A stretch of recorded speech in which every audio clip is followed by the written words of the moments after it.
آله وأصحابه أجمعين والحمد لله رب العالمين السلام عليكم ورحمة الله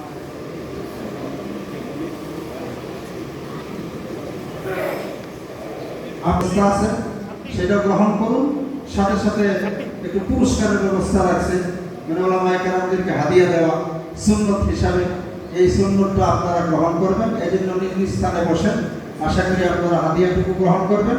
আপ্যায়নটুকু গ্রহণ করবেন আল্লাহ তাআলা আমাদের সঠিকভাবে আদবের সাথে এহতেরামের সাথে গ্রহণ করার তৌফিক দান করুন সবাই আমিন